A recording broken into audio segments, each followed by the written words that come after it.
Bismillahirrahmanirrahim. Assalamualaikum warahmatullahi wabarakatuh. Waalaikumsalam warahmatullahi wabarakatuh. Perkenalkan, nama saya Irfan Lutfi Faisal dari SD Negeri Dharma Raja 2. Ya. Tujuan saya ke sini yang pertama dan paling utama itu adalah ingin mewawancarai Bapak berkaitan dengan pengambilan keputusan berbasis nilai-nilai kebajikan sebagai seorang pemimpin. Apakah Bapak bersedia? Bersedia. Alhamdulillah. Masuk saja kepada pertanyaan yang pertama. Ya, silakan. Selama ini bagaimana Bapak dapat mengidentifikasi kasus-kasus yang merupakan dilema etika atau bujukan moral? Terima kasih untuk pertanyaan yang pertama ini. Jadi mengidentifikasi permasalahan yang berhubungan dengan bujukan moral dan dilema etika itu dilihat dari yang pertama sudut pandang moral dan hukum. Nah, apabila kasus tersebut melanggar hukum, maka sudah tentu itu benar lawan salah, masuk ke dalam bujukan moral. Nah, kemudian, namun jika masih bisa dikatakan benar lawan benar, itu masalah tersebut adalah dilema etika.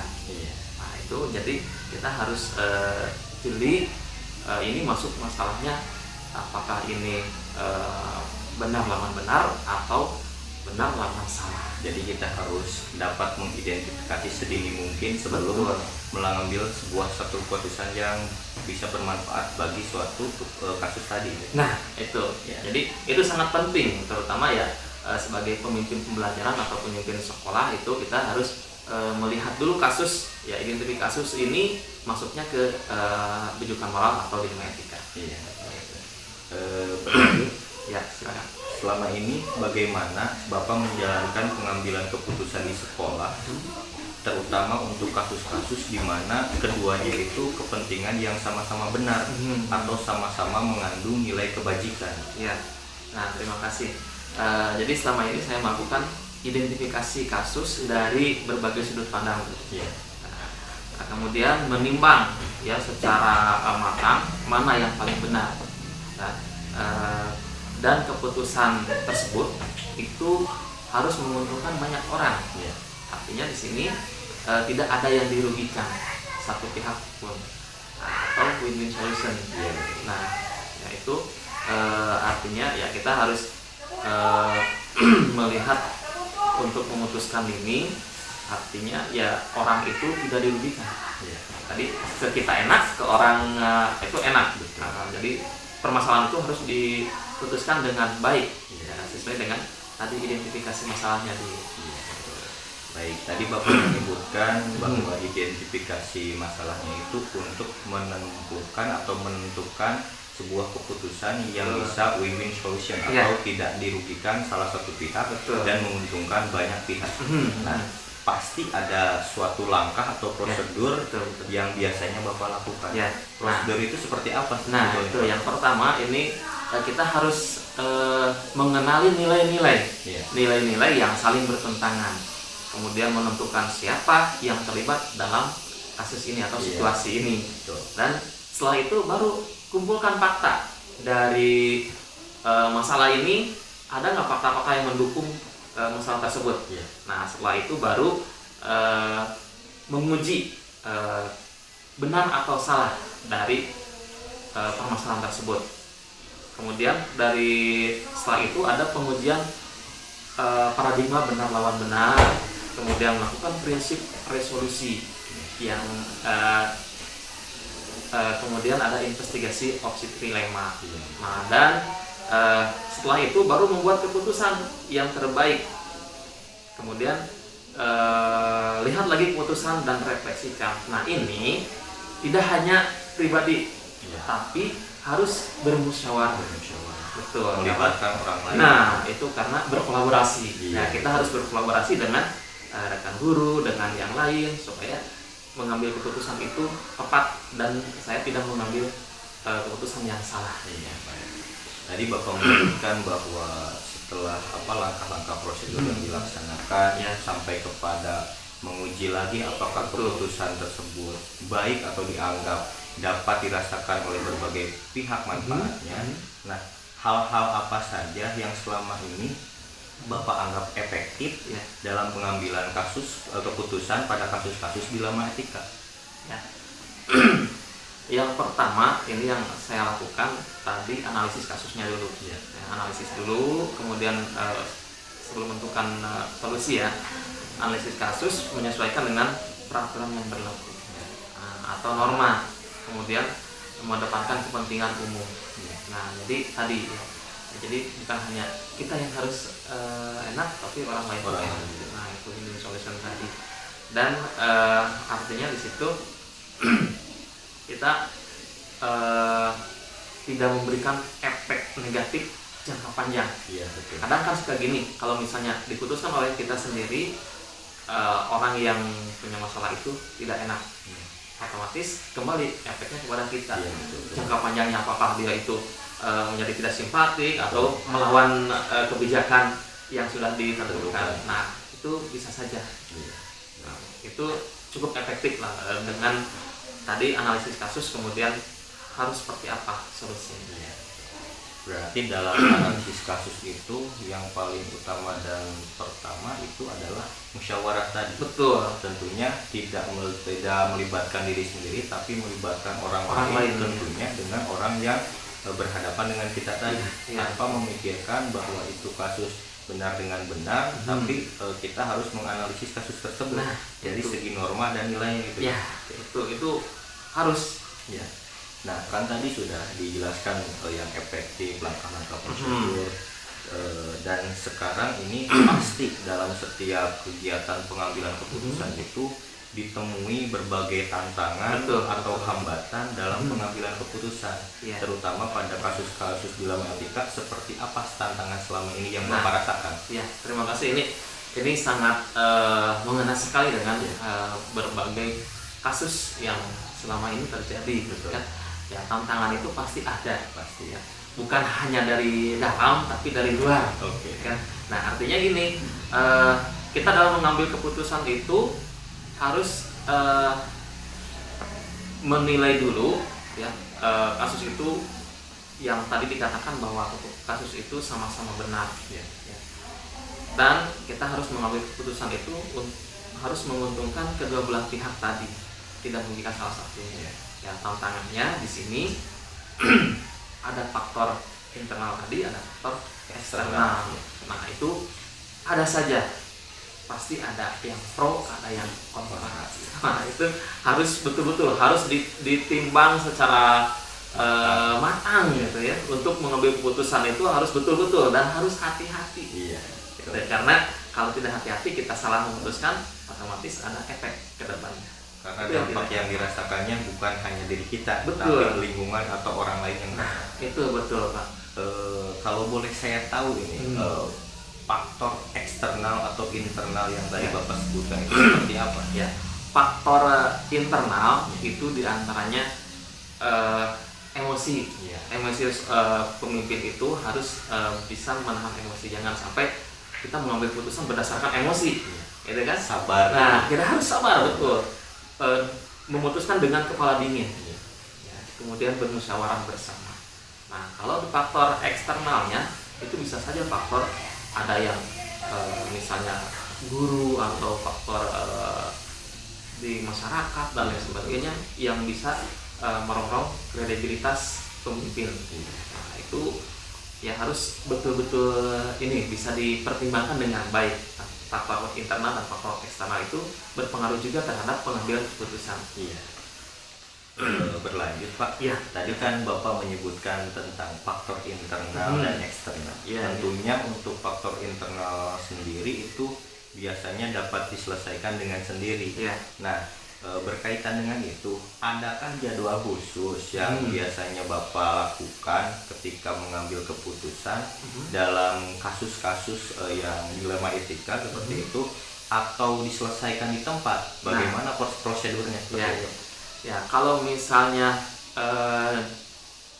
kasusnya itu ringan, ya, dan ini hanya artinya ringan di sini tidak melibatkan banyak orang, itu bisa langsung diselesaikan hari itu juga. Tapi kalau misalnya kasusnya ini berhubungan dengan tadi karena benar dengan lawan benar itu tipis. Iya. Ya. Jadi kita harus jeli. Nah, kita harus musyawarah terlebih dahulu. Kalau misal bisa diselesaikan hari itu, selesaikan. Kalau enggak, bisa besok atau dijadwalkan. Dikelola gitu, dengan baik supaya keputusan itu setelah ditimbang dan dengan matang diambil keputusan yang terbaik. Dan tadi kembali win-win solution. Nah, itu jadi tata kelola itu penting sebetulnya dalam pengambilan keputusan secara pribadi dan juga dengan berkolaborasi dengan pihak yang lain. Jadi pada intinya untuk kasus-kasus yang ringan itu dapat diselesaikan. Karena kita berpikir pasti yang utama itu adalah dampak yang ditimbulkan. Betul. Karena ya memang dampak yang ditimbulkan itu kita tidak bisa gegabah dalam sebuah keputusan. Betul. Berlanjut. Ya, silakan. Tadi kan sudah ada jadwal, prosedur, tantangan. Nah, pasti dalam pengambilan keputusan tersebut ada faktor atau hal seseorang misalkan yang selama ini mempermudah atau membantu Bapak dalam pengambilan keputusan dalam kasus-kasus dilema etika ini. Nah, ada orang yang bisa dilibatkan dalam pengambilan keputusan selain misalnya warga sekolah, terus komite, wali murid atau orang tua siswa dan orang-orang yang mempunyai kedekatan personal dengan orang yang mengalami permasalahan. Nah, jadi banyak yang membantu untuk mencari alternatif solusi. Nah, itu penting kolaborasi dengan bukan hanya dengan warga sekolah, tapi dengan orang-orang yang berkepentingan dan berkompeten itu harus. Tentunya mengingat lagi pada tujuan pendidikan. Karena tidak semua orang yang di luar paham tentang tujuan pendidikan. Nah, itu. Jadi yang kita harus pikirkan juga, kita harus mencari orang yang dapat membantu itu yang mengingat pentingnya pendidikan. Betul. Oke. Dari semua hal yang tadi Bapak sampaikan, pembelajaran apa yang dapat Bapak petik dari pengalaman Bapak mengambil keputusan dilema etika? Ya, alhamdulillah selama ini dalam pengambilan keputusan yang saya ambil setelah menimbang dengan berbagai cara pandang dan bermusyawarah, saya bisa mengambil pelajaran. Jadi dalam memutuskan itu harus bijaksana. Karena kalau misalnya kita tidak bijaksana, ya otomatis akan berdampak tadi. Nah, kemudian kita harus menganalisis sebuah permasalahan itu dengan baik. Dari masalahnya seperti apa, kemudian faktor penyebabnya apa saja, fakta-fakta pendukung permasalahan ini apa saja. Nah, itu harus kita timbang, kemudian putuskan keputusan yang terbaik yang tidak merugikan salah satu pihak. Nah, itu jadi intinya tadi lebih bijaksana yang saya rasakan itu. Jadi pembelajaran yang bisa didapat itu adalah bijaksana dalam mengambil keputusan. Untuk kepentingan yang lebih baik yang dapat dirasakan dampaknya oleh elemen yang lebih besar. Jadi tidak hanya yang lebih kecil, tapi dampaknya bisa dirasakan yang lebih besar. Betul, itu sangat ini ya. Jadi bisa mendewasakan kita dalam mengambil keputusan itu seperti apa. Alhamdulillah, mungkin wawancara kali ini dicukupkan sekian Bapak, karena semuanya sudah dapat terjawab dan alhamdulillah saya mendapatkan informasi yang begitu luar biasa. Jadi pembelajaran bagi diri saya dalam hal ini mungkin pada pengambilan keputusan berbasis nilai-nilai kebajikan sebagai seorang pemimpin. Terima kasih atas waktunya dan mohon maaf atas segala kesalahannya. Mudah-mudahan Bapak tidak keberatan lagi apabila di lain waktu saya sini lagi untuk wawancara. Pesan buat Pak Irfan, terus semangat dalam menempuh pendidikan guru penggerak ini, karena ini akan bermanfaat sekali di masa yang akan datang ketika selesai pendidikan. Semangat terus, karena ini adalah masa depan juga. Bagaimana kita bisa merubah pendidikan. Jadi pendidikan di Sumedang itu harus berubah. Itu jadi jangan tertinggal dengan kabupaten yang lain. Iya. Nah, transformasi pendidikan itu harus Iya. mutlak harus ya. Iya. Semangat untuk semua CGP, Iya. mudah-mudahan lulus Amin. dengan predikat sangat baik. Amin. Ya. Terima Semangat, kasih Pak. atas motivasinya. Ya. Mudah-mudahan itu membangkitkan semangat saya lagi dalam menempuh yang tinggal beberapa saat lagi. Betul. Dan yang paling utama adalah pengimplementasian Nah. dari apa yang telah didapatkan dalam program pendidikan guru penggerak ini dapat saya implementasikan dalam kehidupan yang nyata, Ya. khususnya dalam berkaitan dengan pendidikan di sekolah Betul. dan di lingkungan Sumedang. Itu ya. Seperti itu. Terima Ya. kasih Bapak. Assalamualaikum Sama-sama. warahmatullahi wabarakatuh. Waalaikumsalam warahmatullahi wabarakatuh. Duluan Pak. Siap, sama-sama.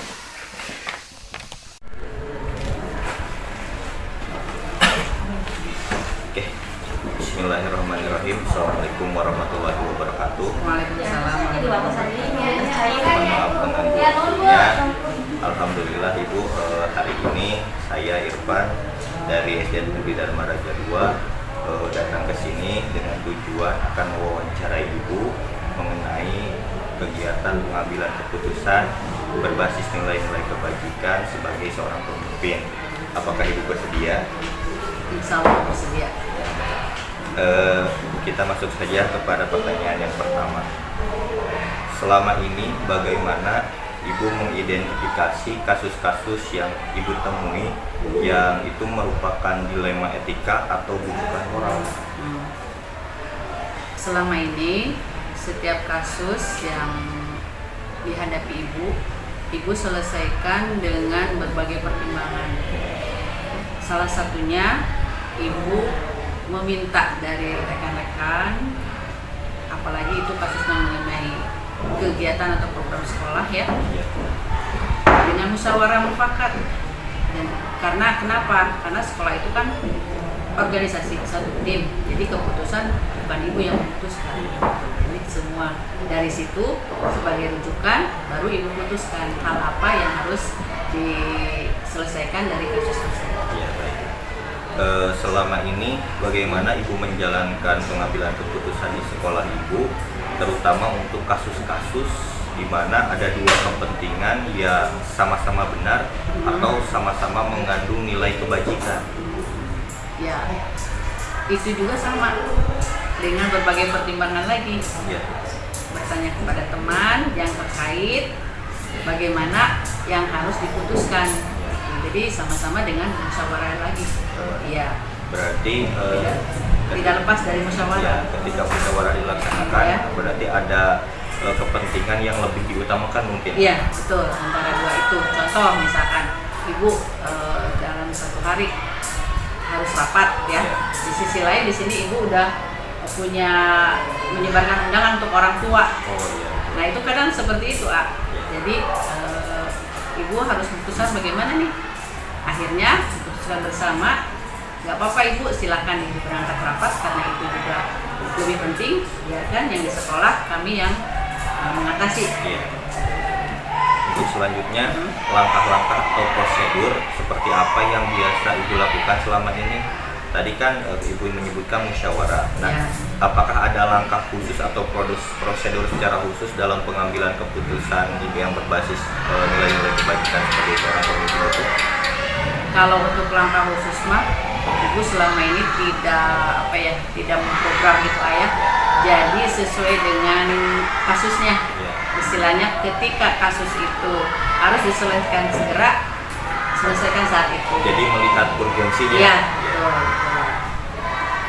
Selanjutnya, hal-hal apa saja yang selama ini Ibu anggap efektif dalam pengambilan keputusan pada kasus-kasus dilema etika? Itu kan Ya. musyawarah. Musyawarah. Jadi musyawarah itu adalah sesuatu yang paling efektif Iya, betul. dalam pengambilan keputusan. Iya. Karena ya memang kita itu sebagai seorang pendidik dan sebagai pemimpin pelajaran memang dengan musyawarah itu Iya. menjadi sebuah solusi bagi Betul, kita. betul. Iya. Selanjutnya di sini kan tadi Ibu telah menyebutkan bagaimana langkah selanjutnya itu yang efektif. Nah ini selanjutnya adalah mengenai hal-hal yang selama ini merupakan tantangan dalam pengambilan keputusan pada kasus-kasus dilema etika. Ya, memang tantangan ada aja ya. Contohlah ibu di sini jadi kepala sekolah, kan ibu tuh ada yang lebih senior di sana. Iya. Nah itu juga dilema, tantangan ibu. Satu sisi ibu harus memutuskan, di sisi lain di sini ada yang lebih senior gitu ya. Tapi itu semua kembali lagi ke musyawarah tadi. Iya, betul. Gitu. Itu tantangannya jadi merasa apa ya? Merasa bukan minder, bukan. Jadi merasa kurang apa ya istilahnya? Kurang luas. Gitu. Iya, kurang luas atau istilahnya ada hal yang mengganjal. Nah itu dia, ada hal mengganjal dari bukan berarti ibu istilahnya yang senior itu jadi hambatan, enggak, cuman kita menghargai mereka. Betul. Situ. Tapi dalam tantangan tersebut tidak menjadikan keputusan pengambilan keputusan itu menjadi ngambang atau tidak baik kan? Enggak. Iya. Justru ibu selama ini minta pendapat mereka. Oh iya, betul. Dalam kegiatan musyawarah tadi. Iya. Tadi kan hambatan yang ada itu baru satu. Apakah ada hambatan atau tantangan lain dalam pengambilan keputusan yang selama ini ibu rasakan? Ada juga. Ada. Dari orang tua, Iya. kan orang tua teh mereka contoh lah dalam kemarin PIP. Iya. Mereka kan mengusulkan ini, kok bu anak saya nggak dapat. Oh iya. Sementara itu tiap tahun dapat. Iya. Gitu. Akhirnya bagaimana solusinya? Ibu ungkapkan bahwa itu yang menentukan bukan sekolah. Memang semua diusulkan, cuma yang menentukan adalah pribadi. Itu salah satu mungkin masalah juga kan tantangan untuk program di sekolah ini dari orang tua. Apakah ada lagi? Atau dicukupkan dua? Dicukupkan dua. Ya, baik. Selanjutnya, apakah ada sebuah jadwal khusus gitu dalam menangani penyelesaian kasus dilema etika, ya atau ibu secara langsung menyelesaikan di tempat itu, atau ada jadwal khusus, misalkan terjadwal setiap hari Sabtu untuk penyelesaian pengambilan keputusan seperti itu? Selama ini ibu nggak ada jadwal khusus. Nggak ada jadwal. Kalau prosedur yang dilakukan dalam pengambilan keputusan tersebut yang tadi tidak ada jadwal khusus, berarti seperti apa, Bu? Seperti tadi teh sesuai urgensinya. Oh. Gitu. Jadi ketika ada kasus itu harus saat itu diselesaikan, langsung diselesaikan. Oh, jadi di tempat? Iya, di tempat. Selanjutnya, adakah seseorang atau faktor-faktor apa yang selama ini mempermudah atau membantu ibu dalam pengambilan keputusan dalam kasus-kasus dilema etika? Iya, khusus di sekolah ini ada kan yang senior, yang senior contohnya, terus rekan-rekan yang lain juga, itu orang tua juga, itu pertimbangannya andil. Ya, andil dalam memutuskan dilema etika yang ada di sekolah ini. Selanjutnya, dari semua hal yang telah tadi ibu sampaikan, pembelajaran apa yang dapat ibu petik dari pengalaman ibu mengambil keputusan dilema etika? Selama ini menurut ibu efektif ya dengan musyawarah. Jadi dengan musyawarah segala hal bisa diselesaikan dengan tenang, dengan duduk bersama kita memutuskan. Setelah diputuskan semua akan baik-baik saja. Jadi pembelajaran yang didapatkan selama ini adalah musyawarah adalah solusi terbaik. Iya, betul. Iya. Terima kasih Ibu, mungkin dari saya cukup sekian. Terima kasih atas informasi-informasi yang begitu luar biasa bagi saya, merupakan sebuah pembelajaran bagi saya sebagai seorang pendidik yang mungkin ke depan akan berkesempatan menjadi seorang pemimpin pembelajaran ini. Mudah-mudahan apa yang Ibu berikan tadi bermanfaat bagi saya dan tentunya bagi Ibu juga. Terima kasih yang sebesar-besarnya. Mohon maaf atas segala kesalahan. Selamat bertugas ya, Ya, Ibu. Assalamualaikum warahmatullahi wabarakatuh. Waalaikumsalam warahmatullahi wabarakatuh. Bismillahirrahmanirrahim. Assalamualaikum warahmatullahi wabarakatuh. Bapak, mohon izin waktunya untuk diambil kegiatannya pada sesi wawancara ini untuk pemenuhan tugas calon guru penggerak pada modul pengambilan keputusan berbasis nilai-nilai kebajikan sebagai pemimpin. Apakah Bapak bersedia? Bersedia. Masuk saja ke pertanyaan yang pertama. Selama ini bagaimana Bapak menjalankan pengambilan keputusan di sekolah Bapak terutama untuk kasus-kasus di mana ada dua kepentingan yang sama-sama benar atau sama-sama mengandung nilai kebajikan? Pertama dimusyawarahkan dulu untuk dengan guru-guru. Lalu yang kedua, dari permasalahan itu mana yang lebih emergensi. Yang lebih emergensi itu yang lebih didahulukan. Yang ketiga, setelah itu baru diputuskan dari permasalahan itu mana yang lebih maslahat untuk terutama untuk pendidikan yang ada di sekolah yang Bapak pimpin. Kemudian langkah-langkah atau prosedur seperti apa yang biasa Bapak lakukan selama ini?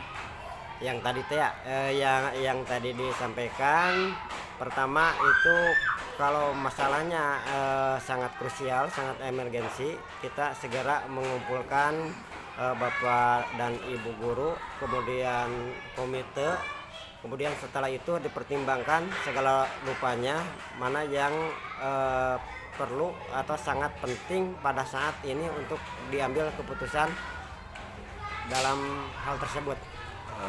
Kalau untuk contoh yang nyata yang pernah Bapak tangani dalam pengambilan keputusan mengenai kedua kasus yang sama-sama benar, seperti apa contohnya, Pak? Kalau di sini yang sama-sama benar itu sebenarnya di sini mah bukan sama-sama benar yang terjadi di sekolah ini, yang emang masalah ini sangat krusial, membooming mengenai tabungan. Ya, tabungan itu kan sampai di orang tua itu demo. Jadi permasalahannya pada waktu itu orang tua datang, ya kita sampaikan data-data realnya, terus silahkan kita ajukan data-data real semacam ini, kita lapor ke dinas pendidikan, kita diskusikan. Itu yang perlu dilakukan di sekolah ini. Kalau yang sama-sama baiknya, contohnya saja di kegiatan kesiswaan. Sini contoh ada kegiatan FL, KSN, KOSN. Itu kita memberikan kepada Bapak Ibu guru itu untuk memilih calon peserta yang dianggap oleh Bapak Ibu guru itu baik. Kedua, setelah itu selesai, kita kok memusyawarahkan bagaimana untuk membina peserta didik itu supaya di lomba itu kita ada target sampai kita ada target untuk keberhasilan tersebut. Itu yang sama-sama baik. Itu diantaranya. Selanjutnya, hal-hal apa saja yang selama ini menurut Bapak anggap efektif dalam pengambilan keputusan pada kasus-kasus yang tadi merupakan dilema etika atau sama-sama benar seperti itu?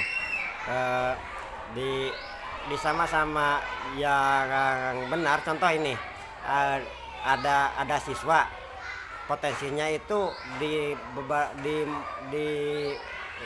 bidang lomba itu sama baiknya kita ambil tanya kepada keluarganya, backgroundnya, terus kita diskusikan dengan guru-guru sebelumnya sehingga anak tersebut diambil satu lomba yang menurut kita dan Bapak Ibu guru itu yang terbaik diantaranya.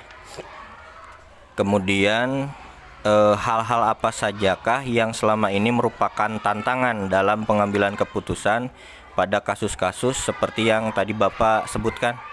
Iya, kalau di tabungan gitu ya, kasusnya jelas itu di seseorang yang dilemanya uang tidak ada, harta sudah tidak punya, uangnya hanya di dia sendiri. Itu dilematis, dilaporkan dan tidak dilaporkan juga tidak menyelesaikan masalah. Kalau di pembelajaran itu di kegiatan lomba-lomba itu ada solusinya tetap, walaupun bagaimana semacam yang tadi bisa dipilih anak itu kemana yang sangat positifnya. Terus kalau ada yang lain mungkin itu akan digantikan oleh posisi tahap yang keduanya. Selanjutnya, apakah Bapak memiliki sebuah jadwal tertentu dalam sebuah penyelesaian kasus dilema etika yang tadi Bapak sebutkan? Apakah Bapak langsung menyelesaikan di tempat atau memiliki sebuah jadwal untuk menyelesaikannya? Atau bentuk prosedur seperti apa yang biasanya Bapak jalankan? Kalau itu emergensi biasanya secara spontan. Kalau itu kegiatan kesiswaan itu kan sudah terjadwal itu. Jadi ada yang emergensi yang segera diselesaikan, ada yang terjadwal.